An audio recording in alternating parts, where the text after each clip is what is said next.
Hello, Facebook, and welcome to Book Studio 16. We are here live with our library marketing team. They've got some great books they're going to talk about today. And if you ask a question, leave a comment, you'll be entered to win all these books they're talking about. So why don't you guys go ahead and introduce yourselves? Okay. I'm Virginia Stanley. I'm the Director of Library Marketing at HarperCollins Publishers. Hello, I'm Chris Connolly. I am the Library Marketing Associate at HarperCollins.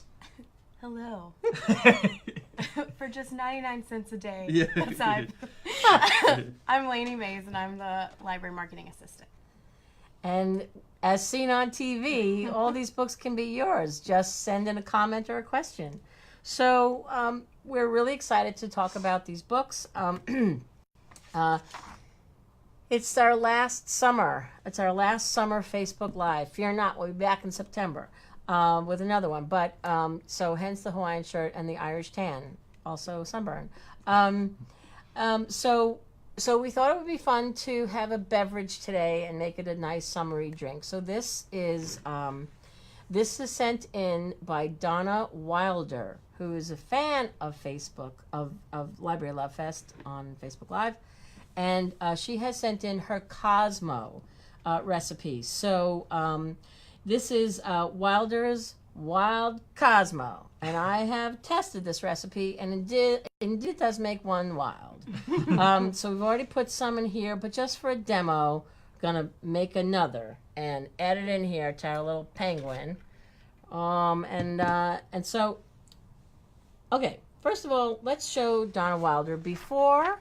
This is Donna before holding her Cosmo, her Wild Cosmo, and this is Donna after having her Cosmo.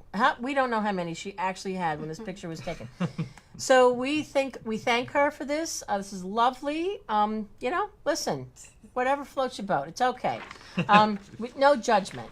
But we think it would be fun if everybody sent in drink recipes. So from now until next in a couple of weeks from now, we're going to do our next Facebook Live. So if you send in a drink recipe, along with a picture of yourself, just like Ms. Wilder did, before, during, or after consumption of said drink, we'll put it up on our website, as this will be in after we're done with this. And also we'll show your picture, and we'll say your name, and we'll send you a complimentary box of books for taking the time to send in your drink. So if we drink it, you get books. So think about that. All right. Now, so Wilder's Wild Cosmo. Chris, do you want to read the directions to me? Yeah, absolutely. You have to keep touching that because the cake's going to go off every 2 seconds. First and foremost, pinkies up. Pinkies up, all right. Let's see, a half ounce of fresh lime juice. Perfect.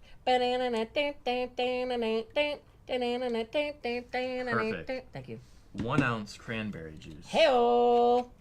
Also, cranberry juice is good for what ails you. Ladies, you know what I'm talking about. How much of this? An ounce? An ounce, yes. Fantastic. Yes? Half ounce control. Am Ooh. I saying that right? I don't know. It's French. How much of this? A half ounce. A half ounce. Looks like water, but doesn't taste like it. You know what I'm saying? All right. What else we got? And then a generous French 1.5 ounce of vodka. Citron. Which I think means citrusy. Okay, so 1.5. So yes. 1. Holy Christmas we're pushing tree. this to the limits. And a half. Now, we already have enough in this penguin to feed an army. So, but we wanted to show you how to do it, because we like to make a drink. All right. Where's the penguin head? Penguin head, there. All right. Now, in a perfect world, we would shake this up. But Scooter, who we love, and who is the cameraman, will kill us if this Cosmo goes flying all over the studio. So I think we'll just gently do that. These ice cubes came from Queens. No joke. All right. Now, but really, to be professional, you guys shake it really hard. But again. So do you go in and order this and say, I just want it lightly stirred? Lightly stirred. Oh, Here we it go. doesn't pour through that. Oh, it doesn't? It doesn't. No, we always think that, but then... That is such a bummer. I know. Okay, here we go. Ooh, beautiful in pink. Look at that. I think we got a winner. Wow. Look at this. It's supposed to come with a garnish, but they didn't have any appropriate garnishes at the 24-hour bodega that I went to. So, look how pretty that looks. That's such a perfect morning drink. And if I can offer a toast from the comments, Donna Wilder says, "Cheers to the best library love fest trio." Oh. And she also says more vodka. More vodka. Don't worry, there's plenty in there from this morning. Behind the scenes. Behind the scenes, right. Well, here's to ya. My pinky is Cheers. up. Your pinky's up. And thank you, Donna. And we hope you all had a wonderful summer. And we will see you again in the fall with another drink that hopefully you all will supply us with. This is very good. Auga! That'll do it.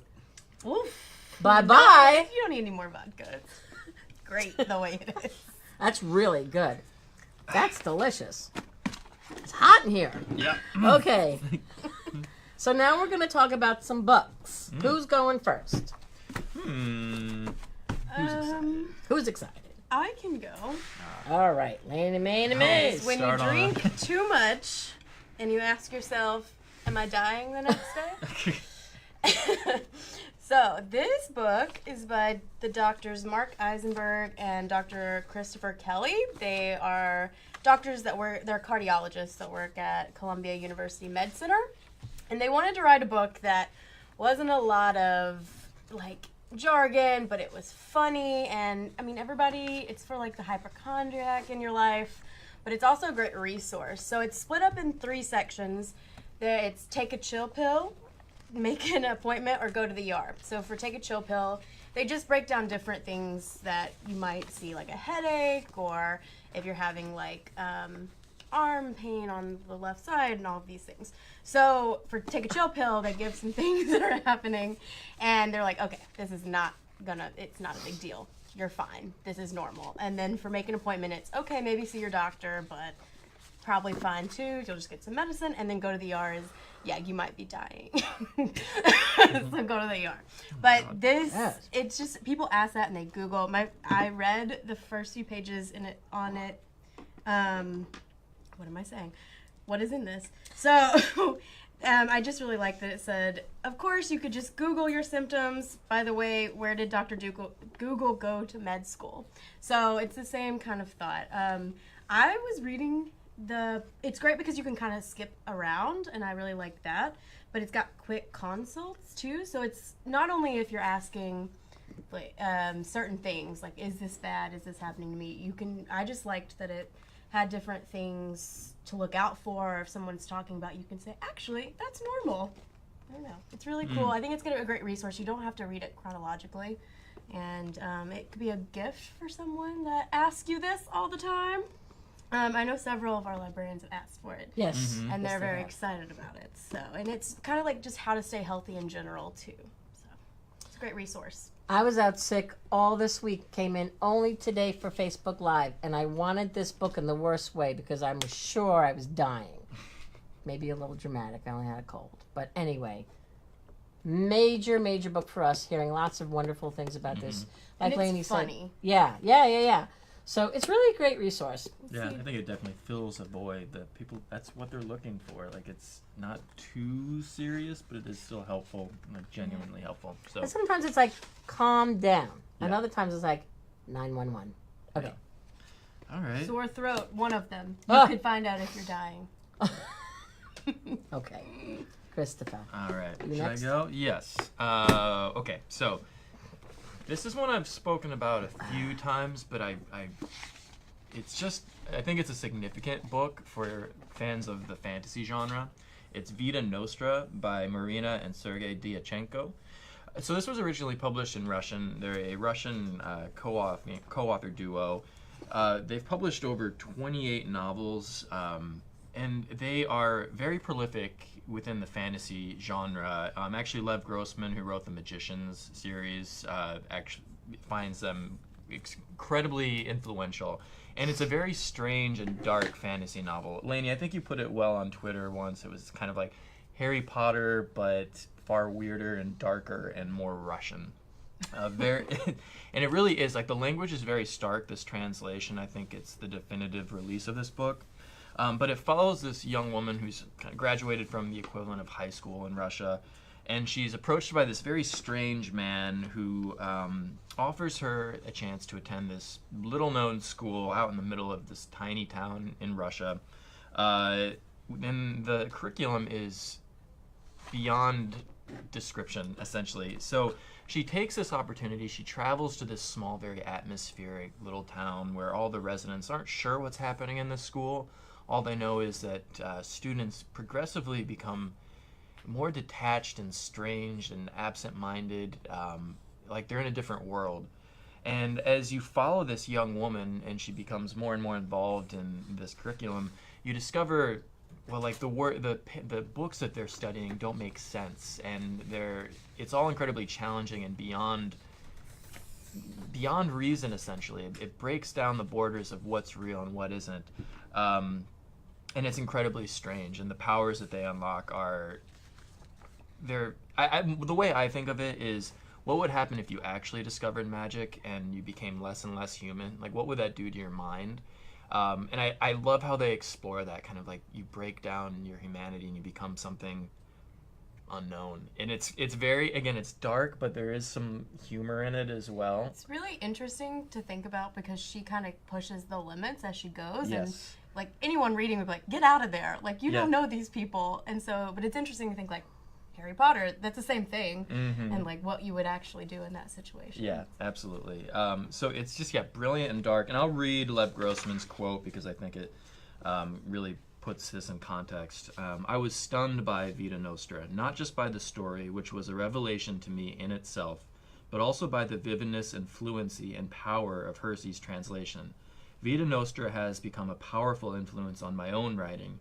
It's a book that has the potential to become a modern classic of its genre, and I couldn't be more excited to see it get the global audience in English it so richly deserves. Thank you, Lev Grossman. That's 100%. I agree. For our fans of Catherine Arden's The Bear and the Nightingale, and again, of course, Lev Grossman's Magicians, this is for you. A major fantasy release. This is coming November 13th.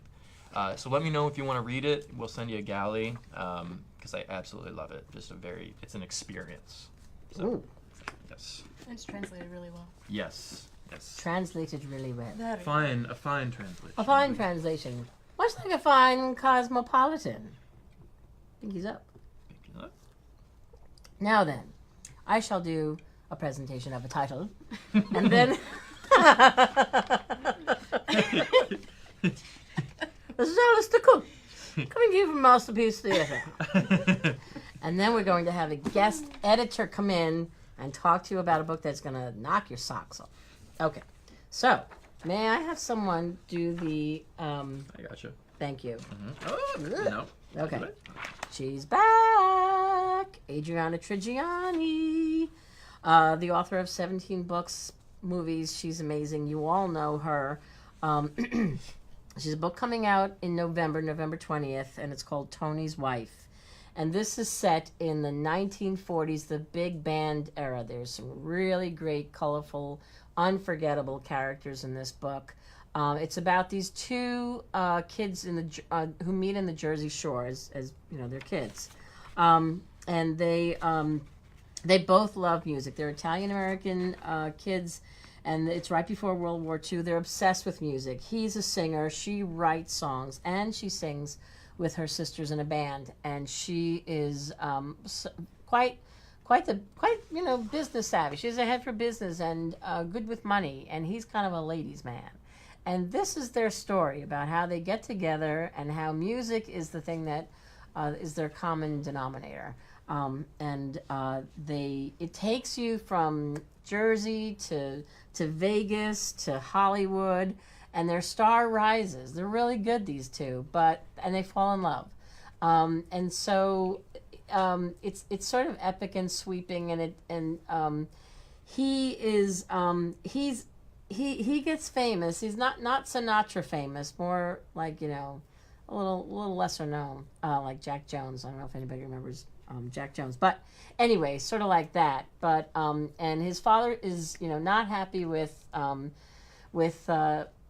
the direction that he's taking his life in, because he doesn't really think that this is the way to go. He kicks him out of the house. So there's it's fraught with a lot of that, traditional Italian sort of family values. And at that time, it was like, get a job, and the father worked in a factory, and this is what you do. And this guy's like, nah, I'm going to go out, I'm going to make my fortune with her. And so anyway, this is their story, and they do fall in love, as I say, and get married and have children. And that's where actually things start to go in different directions, because you have a family now and you have children, and somebody's got to watch these kids, and there's resentment, and so it doesn't so that's kind of where they sort of go their separate ways. I don't want to give too much away. I'll just say that because she's the mother of his children, and they always had this deep love for each other. She's always going to be Tony's wife. So that's it in a nutshell. And, what can I say? Adriana Trigiani, anything she touches turns to gold. But really, there's great music throughout the book. Songs that Chi-Chi, that's the woman in the story, that she writes. And so there's stanzas in there, and it's just the whole book is just filled with pages of songs. So it's you really are there, and she's really, really captured it well. So that's Tony's Wife by Adriana Trigiani. We love her. Yes. We've got so much love for her in the comments, too. Jen says, Adriana Trigiani is larger than life, and so are her books and characters. Yes, and she is a phenomenal speaker. So, she's a big personality. She's a big name, and it has high expectations for big turnouts. If there's anybody out there who's listening who says, oh, I actually have an event that might be right for her, because you can, sort of attract a large audience, call me. Because she's a wonderful presenter, but again, really great with a big audience. So that's Tony's Wife, Adriana Trigiani, coming out in November. And now, Lainey's switching out, and in comes Megan Lynch. Hi, everyone. Hello. Hey, Megan. How are you? So exciting to be here. Editorial director of Echo. Did I get that right? You did, indeed.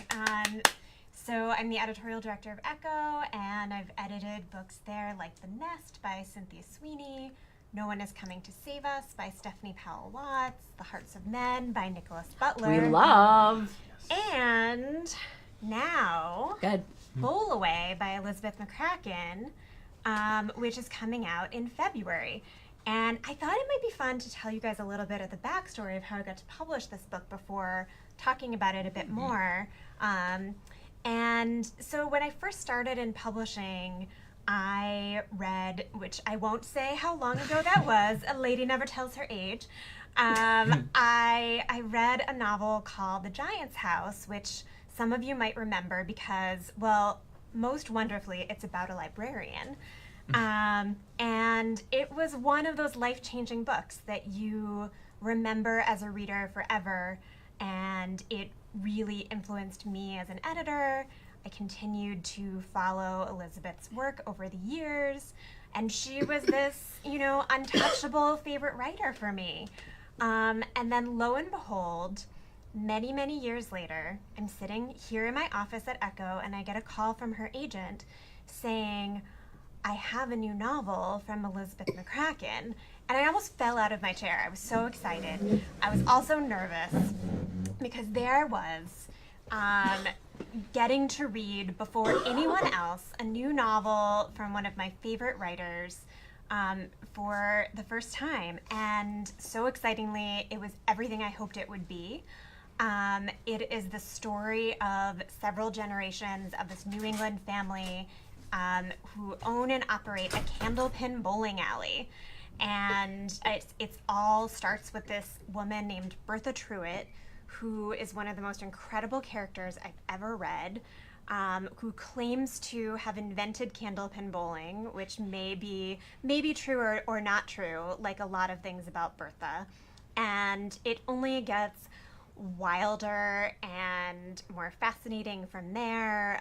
It goes over a period of many, many years. And it's a novel about a family, it's a novel about bowling, but I think more than anything else, it's a novel about inheritance. So it's about the people we inherit, the things we inherit, what they give to us, the good things they give to us, and also the burdens of that. And she's so smart about that. But more than anything, Elizabeth is a funny writer. So this book is dark and funny and strange, but sweet and absorbing. A lot of, when people ask me about what Elizabeth's style is like as a writer, I often describe her as sort of the halfway point between George Saunders and Anne Patchett, who are other writers of her generation. And, I think with this novel, she is bringing herself right up among them. And I'm so excited to be publishing it. And so excited to get to work with you guys, getting it out into the world. And I hope all of you get a chance to read it and enjoy it. We have our beautiful AREs. We're going to be doing a lot for Elizabeth around the time of publication. So, get ready to hear a lot more about this book. A lot of excitement bubbling in library land, I can assure you, and you're not the only one who loved her previous novel and is eagerly anticipating it. So, yeah, I don't know about her Facebook presence, but if you're on Twitter, she is an amazing presence on Twitter. Hilarious. And so I highly recommend following her Twitter account. we will. The Library Love Fest will come to Elizabeth McCracken, I assure you. So, yes, thank you so much, Meg, for coming and, my and pleasure. presenting. And as you know, I've commented how much I love the books that you buy and edit. It's always a pleasure to hear you speak about them. Well, it is an honor to be here. Thank you so much for having me. Yes, and congrats on your inaugural Tiki. I know. Well, Visit. I hope I'll be invited to come back. 100%. We'll see you again soon. Thank you, guys. Thanks. And we've also got Miriam chiming in. We're also republishing her first book of stories, Here's Your Hat, What's Your Hurry? Thank you, Miriam. Miriam Parker, I'd imagine, yes? Miriam Parker, the one, the only. So, that is Elizabeth McCracken. So, everyone, again, anything we talk about here, if we have galleys and you want to get a read in and you prefer physical paper galley, let us know. We'll send it to you. Because, yeah, we want to get your reads. We want to get your reactions. And we want your love. First and above all else, we want your love. Virginia had to step out again. She's battling a cold and she's coughing, but she's here for us, and she made the trek to get here and make these delicious Cosmopolitans. So she'll be back, rest assured. But we'll continue talking about books, because that's what we're here to do. I know a few. A I know few? a few you might like. Yeah, we have some up our sleeves. It's hard to fit a book up your sleeve, but we did it. So For you. for you, my sleeves are all loose and book shaped. But they're there. I don't know what I'm talking about anymore.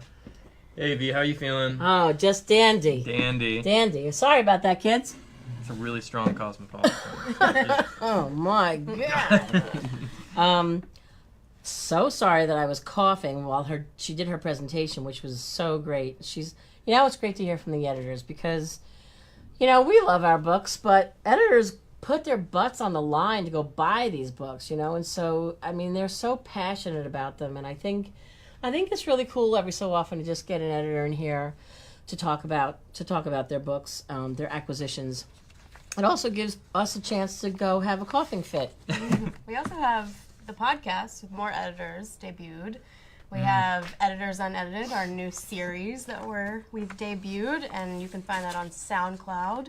We've had a few editors, and we have a few coming at you. Yeah, a lot in the pipeline. Oh, it's such a cool thing. Our editors are so excited about coming on and, talking about their books, and so definitely check it out. Lucia Macro, that one's up, right? Yeah. You want to talk about that for 1 second? Yeah, so our editor, Lucia, from William Morrow, she came in to speak about some books she had coming up, but she also is a former librarian. She has her degree. And so she really gave a good spin on things like Reader's Advisory and things like that. A lot of her books have PS sections, so she kind of highlighted those.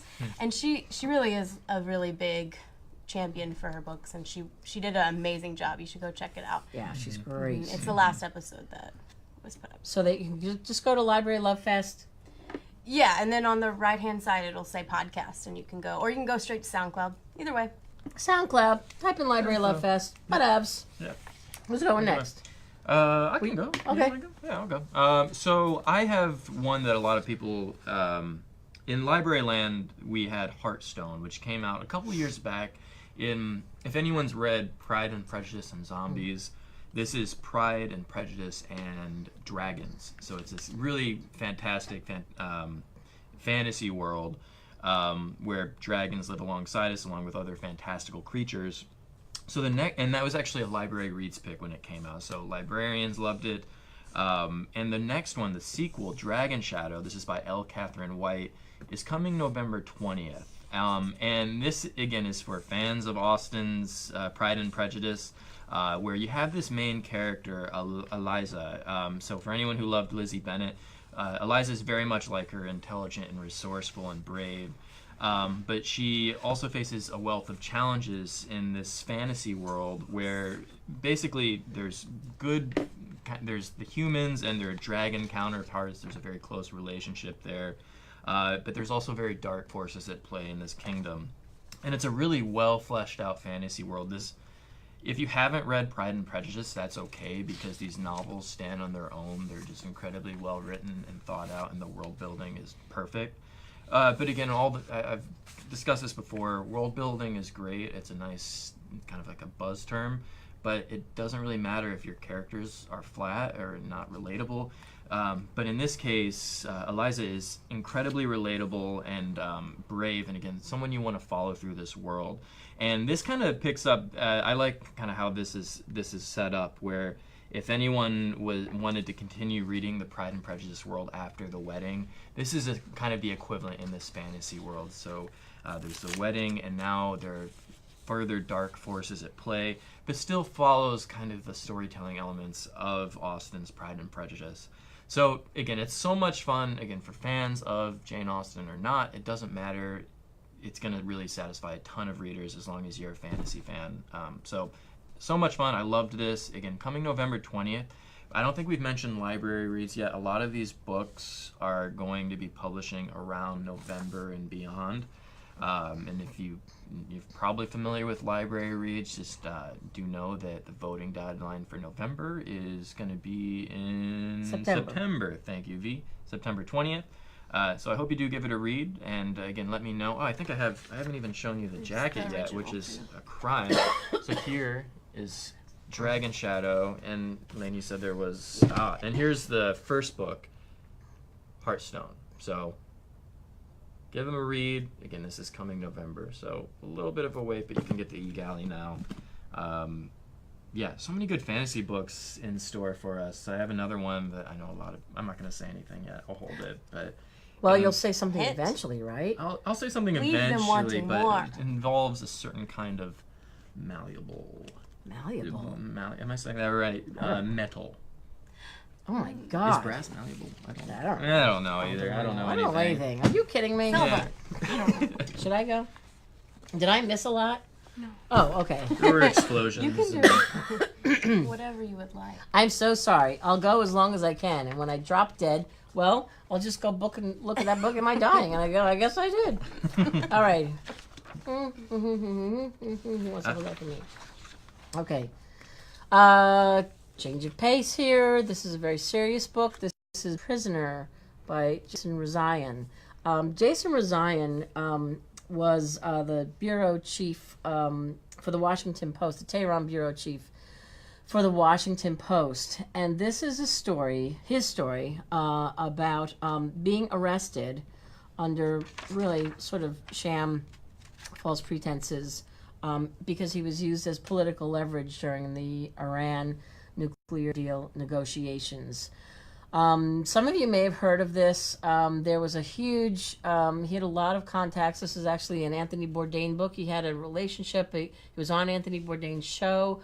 And that may have actually helped with his release later on, because he did have such visibility to so many people. There was a social media campaign to get him released, and ultimately he was released.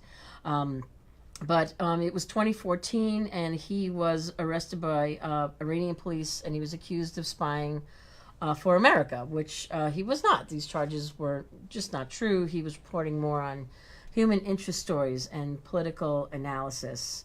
And as I said, he even served as a guide for Anthony Bourdain's Parts Unknown. So he originally thought the whole thing was just a misunderstanding, and then, it became very clear that no, it wasn't, and he was going to jail. And he spent 544 days in an Iranian prison. He talks about his confinement, this bogus trial that they put him on, and the real reason that he knew why he was there, that, as I say, he was being used for political leverage during this Iran nuclear deal negotiations. So he talks about the interrogations while he was in jail. He talks about his childhood. He grew up in California, and his father was Iranian. He was a rug merchant. He talks about his wife. He talks about his entire life, and tells what it was like in there too, on the other side. Awful, really awful. But now it's a story that's not been told before, and so the book goes on sale January 22nd. But you can Google him with Anthony Bourdain, and you'll see this wonderful conversation that they had. You find a lot of him online. He's a really, really intelligent man. I love to listen to him. He's just sheds light on a world that you don't really know. I mean, he loves that part of the world. He holds he doesn't hold any grudge. I mean, he's of that world. Through his heritage, and so just to listen to him and to listen to Anthony Bourdain is really quite wonderful. So you can Google Jason Rezaian and Anthony Bourdain, and you'll get a good glimpse of what he's like as a person. Naturally, that was before this imprisonment, but you just get a sense of who he is. So much on him, and just a brilliant guy. So and unfortunately went through a horrific time there. So that's Prisoner by Jason Rezaian, and that goes on sale in January. Wait, I'd say one quote. John Kerry, 68th Secretary of State. He says, a deeply personal account of one journalist's determination to find and report the truth, his fervent commitment to a free press, and his even more profound love for the family from whom he was separated. Anyway, as I said, Barack Obama was involved in this. There were a lot of people, high-profile people, working very hard to get him released. Okay, I'm done. Okay. Ready? Yeah. Okay, so this is No Exit by Taylor Adams. It's a thriller. It's kind of a terror suspense as well. If you're a fan of Harlan Coben or Linwood Barclay, this is in that vein. So Taylor Adams is a writer and director. He has 2 previous books, and this is his 3rd. And I just finished it, and I couldn't put it down. It was creepy, but suspenseful, and things kept coming, and you didn't see them coming. So it follows Darby Thorne, who is a college student on her way to see her mom, who is in the hospital because she has cancer. And in Colorado, she's on her way home. And they kind of have a rocky relationship. Colorado. I didn't even mean to do that. Oh, nice. The book liked it too. Very good. And so she's on her way, and she gets into a blizzard. So she can't go any further, and she stops at a rest area. She's like, I'll just wait it out here. It'll be fine. And when she walks in, she sees 4 people, well, 3 and then 4 later, but 4 people in this rest area all waiting, and they say that they've been there a while and the storm is going to take forever. So she goes outside to try to get cell signal, and when she walks past one of the people's car, a big van, she thinks she imagines it, but she sees a little girl's hand in a cage, which is terrible. Horrible. And she goes back inside, and she's trying to convince herself that that's not what she saw, and she goes back to prove it, and she ends up meeting this little girl and trying to free her, and it just starts a chase, and she has to figure out which of these 4 strangers did this. And it's creepy, and there's some dark places it hits. Darby is not really like a hero in the rest of her life, but she decides like this is something she's going to stand up for and try to figure it out. And I think that even though it's really dark, so there's a really cool behind the book piece on Edelweiss. It's just like a list, and it's called 12 Things I Learned While Writing No Exit. Like, suspense is about uncertainty, and heroes should make mistakes. But I think it proves kind of how dark humor-y it is in the third one, which is nail guns can penetrate soft targets such as human flesh and distances up to 10 feet. Wait. Thanks, YouTube. Wait, nail guns? Yes. Nail guns. Yeah. And distances up to 10 feet, and it says, thanks, YouTube. So I think it kind of shows the dark humor in it, and he really, as you will see in the Edelweiss page, he really went deep to research all the things that happen in the book. I really enjoyed it. You don't see several twists coming, and in the summer, I felt very cold because it's a blizzard and it talks a lot about the snow. So that is out in January. Sounds like things really snowball. Good I'll one. let myself out. I started it too, and the writing, it's just really taut, and it is very pacey, and you'll be And locked strong in. female character, which Yeah. is exciting. He writes her so well, I think. So. Yeah, for sure. And the other characters are interesting too, and you kind of get to guess with her for a while. So, and then you find things out, and you go back. I found myself like flipping back to be like, wait, I missed that. So that is No Exit by Taylor Adams. Just a quick question for you guys based on some of these comments. We're getting so much excitement for so many of these books. So many people want galleys. How can librarians request these galleys? What should they do specifically? So Send us candy. That's a way. Speaking, maybe a little weird, creepy way, but you can do it. So if you want to e-galley, you can be whitelisted on Edelweiss, and you can just send us an email with your So do you want? information. Should they send it to you? Should they send it to Library Love Fest? Give them specifics. Library Love Fest at harpercollins.com. LibraryLoveFest@HarperCollins.com. You just send an email and say, hey, want to be whitelisted for all this really great stuff you kids are talking about. And then Laney Maney Mays makes it happen, right? She's the Make it whitelister. happen.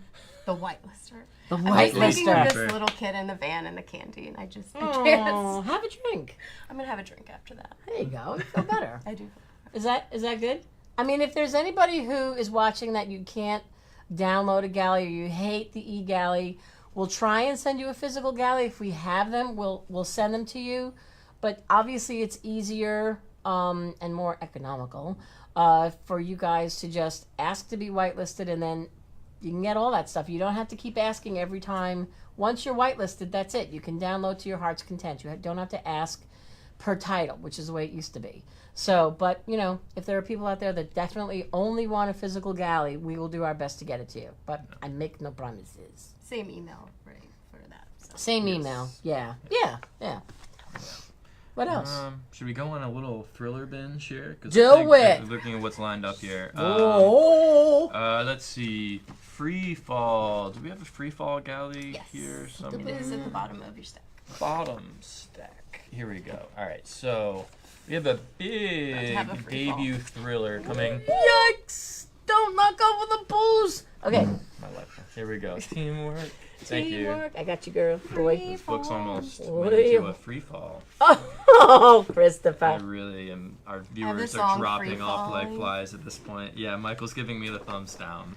All right, so this is a huge debut for us. Kind of think so. What was a big thriller that came out this past January? Woman in the Window, I think. Little book Sounds called familiar. Woman in the A Window. little tiny thing. I don't know. A little blip on the screen. Yeah, just a little thing. I've been comping it to that. It's not so much of a domestic thriller like Woman in the Window, but it has that same very propulsive feel to it, and just like that, people are going to respond to this because it's so well done. I think that's ultimately it's in that vein. So it's Free Fall by Jessica Barry, coming January 8th. So this is a debut. Jessica Barry is a pseudonym, and it starts off first chapter. There's a plane crash in the Colorado Rockies. More Rockies.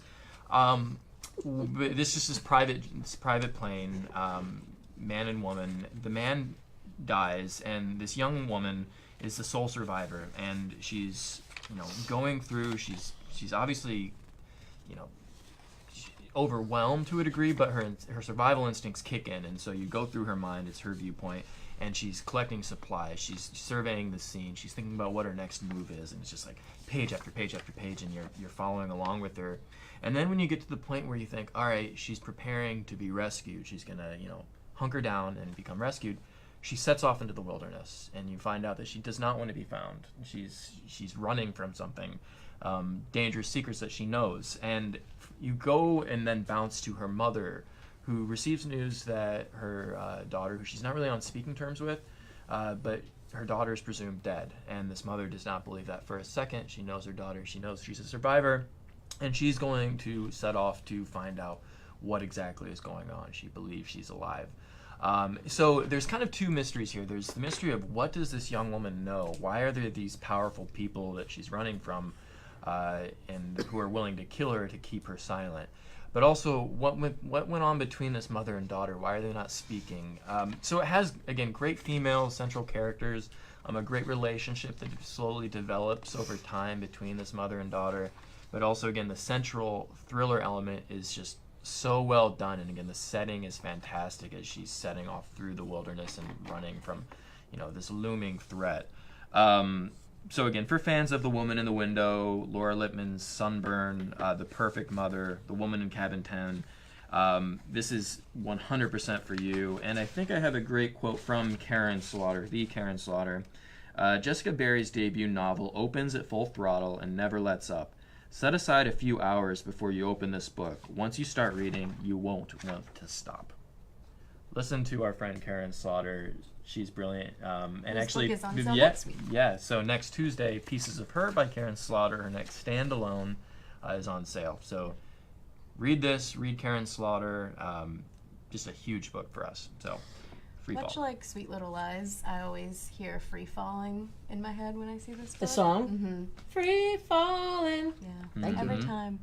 I just want to add one more thing. Well, two more things. Sarah Nelson is the editor of this book, and she can pick them.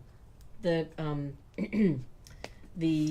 Tattooist of Auschwitz is Sarah Nelson's book, which I'm sure you've heard plenty about, and you'll be hearing more about that. But this book, this is it's 200,000 announced print. That'll tell you a lot right there. That's a debut. A debut, right? Yeah. Exactly. It's been optioned by the same company that's for a movie deal. The same company that's doing James Fry's Million Little Pieces. It's Make Ready is the name of the company. The film rights have been sold. So that Karen Slaughter quote is great. Liv Constantine, who wrote The Last Mrs. Parrish. And I'm just going to read that quote as well. Most debut thriller writers would be happy to have one amazing story to tell. Jessica Barry's comes up with two. The way she weaves them together and will have you on the edge of your seat. Freefall is an electric mix of action and emotional drama that never stops, never slows down. And it's true. There's so much to say about this book. I mean, everybody's going on about this. So, anyway, huge book for us. Yes. Freefall. I must cough now. Thank you. Sorry. Okay. Who's next? Should I go? Yeah, you want to do Let's see different flavors of so many different flavors of thrillers for different anyone. flavors. Okay, here's show and tell. Yeah. Okay. This is The Night Agent by Matthew Quirk. This is about a very young, idealistic FBI officer who has been assigned the night shift in the Situation Room. Where have I heard about that recently? Anyway, in the White House, and he gets a phone call that starts this desperate hunt for a Russian mole working at the highest level of the United States government. So this is a low-level FBI, FBI agent. He's got a dark family legacy. His father was accused of being working for being a spy for the Russians. And the woman on the phone believes that she's a witness to a murder at the hands of an assassin. So that call sets off this wild chase. And it's so it's all about finding this Russian mole in the White House. We just got this great quote in from Michael Connolly. It says, "The night agent rocks, fast as hell, but with the steady hand of Matthew Quirk in control. This is a story that is impossible to put out of mind once you enter this look-over-your-shoulder shadow world. Relevant and revealing, this is one of the best thrillers to come along in years." That's Michael Connolly. This is I think John Grisham, David Baldacci. It's over the top. It's got some. It's very pacey. It's if you think about 3 Days of the Condor, Marathon Man. You know those Dustin Hoffman. Those really kind of tight, just kind of thriller, edge of your seat, kind of very fast paced, smart thriller movies, thriller books. Just like it's very tight. My toes are curling right now when I'm talking about this. I'm not joking. So Lee Child and Michael Cordia. This is going to be a big book for us. This is 125,000 announced print. He's the best-selling author of the 500, Dead Man's Switch, Cold Barrel Zero, and The Directive. So we're really excited. It's quite timely, and didn't plan it that way, but I guess it's been like that all along. So that's The Night Agent by Matthew Quirk, and that's going on sale January 15th. Cool. All right. How are we doing on time? Oh, my goodness. We only have 10 minutes left. Oh my goodness. Okay, I can do some big announcements since we're Do it. rolling. So the first one is Parkland by Dave Cullen. This is going to be look at the cover also. I don't know if one of you can hold it, but the cover is beautiful. So Dave Cullen is the New York Times bestselling author of Columbine, who covered the Columbine shooting, and he did such a great job, wrote follow-up pieces, did news for that, but he, during this process, suffered from 2 bouts of secondary PTSD. So he really took this on, and he thought this would be really hard, but 19 years later, we of course had the Parkland shooting, and he saw something really interesting where it wasn't focused on the killer. It was really focused on this never again movement that these kids who survived got to kind of champion, like gun rights. And so he goes behind the scenes with these kids, and it's so important. I won't spend a lot of time because we don't have a lot, but it's going to be so big. It says it burrows into the hearts of these survivors and really shows, he was there for the first one, and he's taking this on and doing a lot to come past all of his PTSD and go with this again. So that's Parkland, Dave Cullen. It comes out in February on the 1-year anniversary of the Parkland shooting. Okay.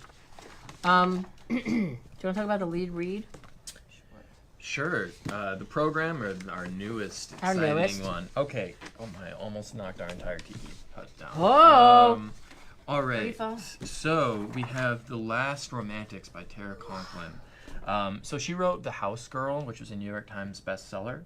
And that was more historical fiction. This is a little more along the lines of like Anne Patchett, I would say, where it's following a family, a group of siblings, who one summer when they were growing up, there was this kind of momentous event that took place that shook their community, but also brought them far closer together. And it's kind of a mystery what exactly took place, but you just know that it really brought them together. And then you flash forward a couple of decades, they're grown up, and certain truths start to come out about that fateful summer that will kind of shake the bedrock of their relationships. But it's so insightful and beautifully written, lyrical, but yeah, just so much wisdom to it. And again, this is our lead read pick. This is coming, I think, in February. And if you're unfamiliar with our lead read program, it's a program within our sales staff where we vote on one title each season that we really want to blow out in a special way. We just think it has that spark that could pave the path towards critical and commercial success, and we just want people to know about it. So for winter 2019, this is the title we decided upon. This program started with The Nest by Cynthia D'Apri-Sweeney, that Megan Lynch edited, that she mentioned earlier.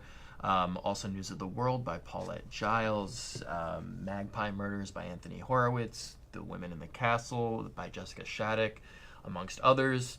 So again, just by those titles, they're all big deals, and this is going to be huge for us.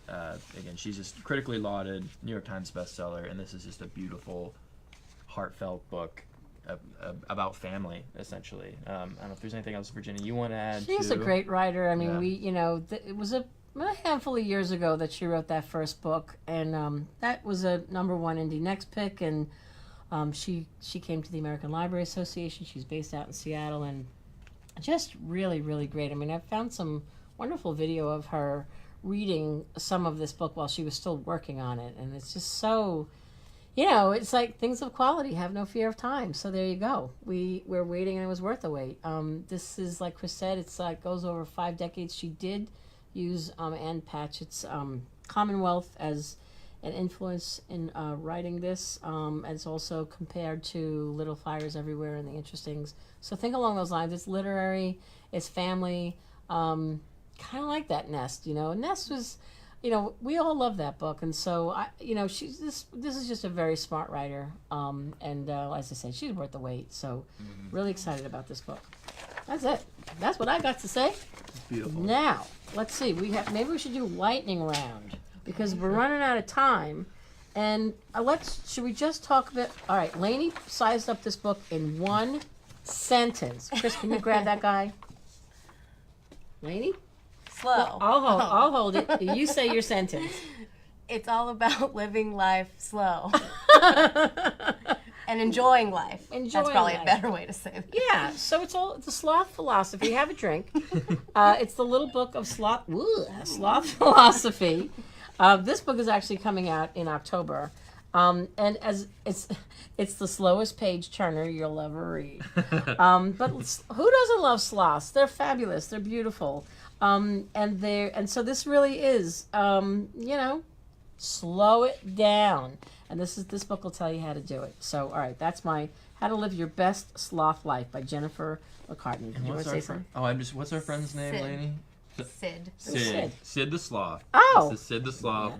Name? Our friend Jean Marie Kelly with Harper 360, they are publishing this, right? Yes. Yes. So cute. So yeah, cute. she loves sloths. Yeah. It's Take It Slow wisdom inspired by sloths, including advice on sleep, more restorative than a 6 a.m. run. I agree. Eating and exercise. Sloths are the original pioneers of slow food and yoga after all. Lazy people have higher IQs. I must be a genius. The little Anyway. illustrations are cute. Oh, too. they're so sweet. I mean, look at this. This is just the cover. So go out there and get yourself a sloth book in October. It's so cute. And you can also, Google sloths in Costa Rica, and there's some wonderful organizations where you can actually, support. You can buy a sloth, but you keep it there. You don't bring it home. Don't run, walk, because it's Don't sloth run philosophy. or crawl. Yeah. All right. What else you got? We should go fast. big I think I'm one. done. Hindsight, Justin Oh my Timberlake. God. Yeah. Little known fact, NSYNC was my first concert. Oh, wow. Yes, so I love Justin Timberlake. He's from Memphis, which is pretty close to where I'm from, so we hear a lot about Justin in my parts. And this book is about his writing process. It's split into 3 different sections, so like his past, his writing, and then reflection. And this is going to be big. 1.1 million likes on his cover reveal on Instagram. That's So, nuts. yeah, it's very visual and beautiful, and it's going to be big. So. He's apparently a very popular feller. Apparently. Apparently. That's crazy, isn't it? That's amazing. It's wonderful. Super awesome. He's apparently a really nice I guy. wonder if he'll come into the office. If he came into the office, we could get him in the tiki hut. You don't know how my 10-year-old self would feel. I'd freak out a little too. Mickey's even fanning himself. If Justin Timberlake, if you're listening, we want you in this tiki hut. Justin, He's totally listening. He's totally listening. we'll make you a drink, We will. and you can hold the sloth. Anything. You want. Just come to our tiki hut so Lainey can fangirl over you. All right, go ahead, right. Christopher. All Is right. that where it's from? What? Fangirl? Oh, I don't know. Oh, well. I'm gonna say it was. Yeah, go ahead. All right. City of Brass, S.A. Chakraborty. If you don't, this was a huge release last year in November. It was the Library Reads pick. It kind of takes your classic fantasy novel, but injects it with Middle Eastern imagery, so it's really fresh, great central character, super fast paced, but yeah, this strong female character who discovers her magical origins, and then is drawn into the world of djinns.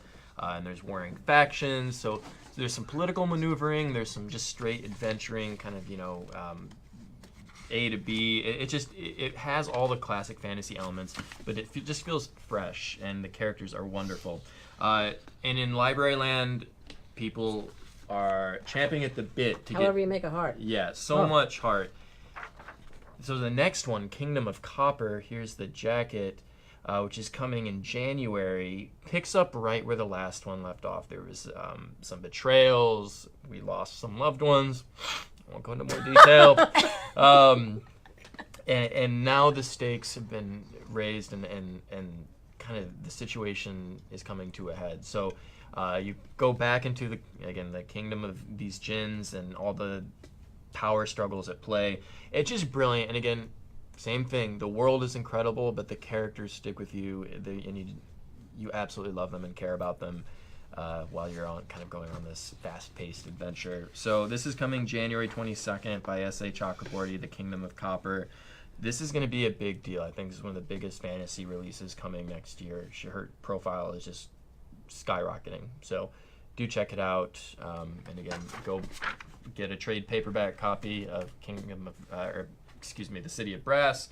It's a big one. Give yourself at least a couple days to really bite into it, and you will be so eager for the next one. And when we had this book at the galley at ALA, oh my God, I never saw anything like it. People were so excited about finding that. When is this coming out? When is this coming out? Honestly, it's been a long time since I've seen, such a reaction to the next one. It was pretty cool, I have to say. Yeah. All right. It's getting a lot of caps lock in the comments. Yeah, love it. So the next one is, Chris and I both are excited about this one. The Yes. Huntress. I think you have the Alice Network, which was Yes. Kate Quinn's first novel. Kate is historical fiction. It was a short list for our lead read as well. So this, if you're a big historical fiction like Beatrice Williams, you're gonna love this. You already love the Alice Network. And it's about a group of women pilots in the Soviet Union, Russia, during World War II.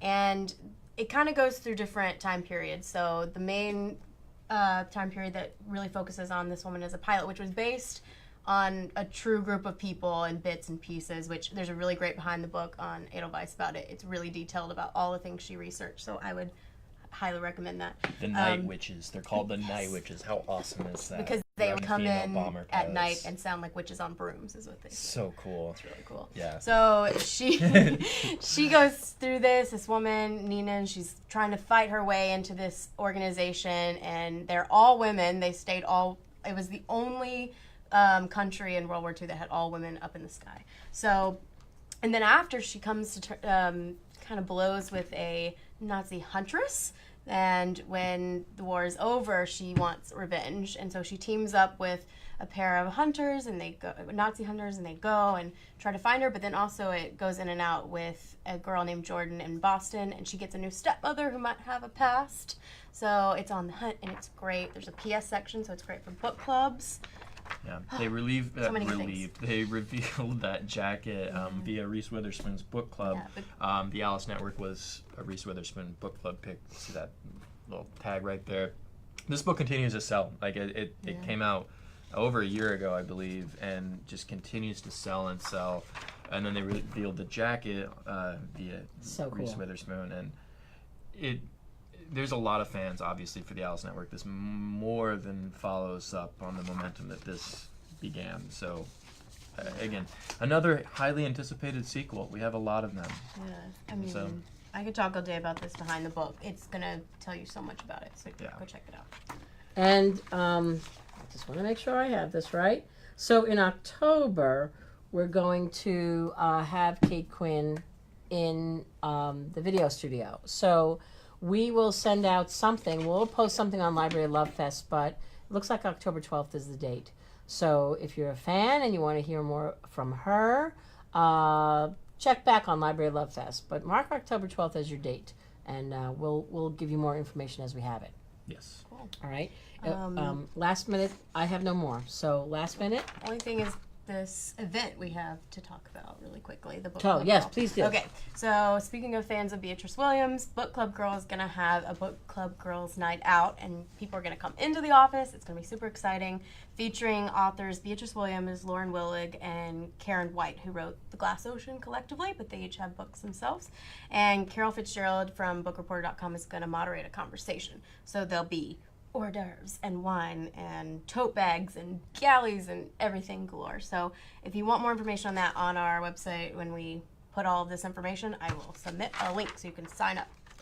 And that is on October 17th. October 17th. So they can they can log on and watch it live. Is that what they're doing? No, they're going to come to the office. It's a big event. Okay. All right. So, you know what? Check back on Library Love Fest. We want to bring this stuff to you. We know you're all over the place, and we're here in New York, but, we want to take great advantage of the studio, which is wonderful, and bring our authors and our editors like Megan Lynch to you. So, lots of stuff going on, which you can find out about on Library Love Fest. Again, the podcast, a new thing for all of us. These guys have done killer interviews with authors. Chris interviewed Lou Burney, the author of November Road. Stellar interview, just really, really wonderful. And Lainey Manny Mays. I should stop saying that because that's not really your name. Lainey Mays. This doesn't bother me. Really? Lainey Manny Mays interviewed Sarah. Oh my God, I've lost her last name. McCoy. Sarah McCoy. Sorry, Marilla. So Marilla Green Gables. There we go.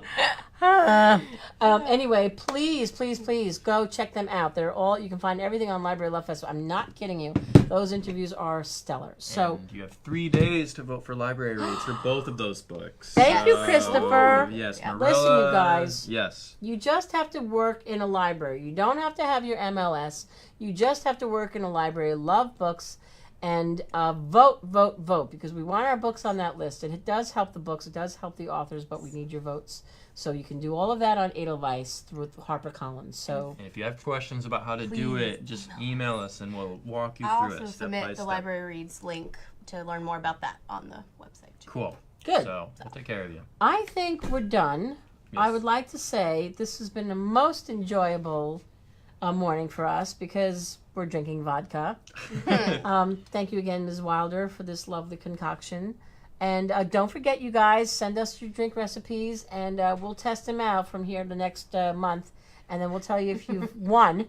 And then we'll post your picture, post your recipe, and send you some books. So, hope you had a great summer. Here's to a happy fall, and here's to some good books. Chinka, chinka, chink, chink.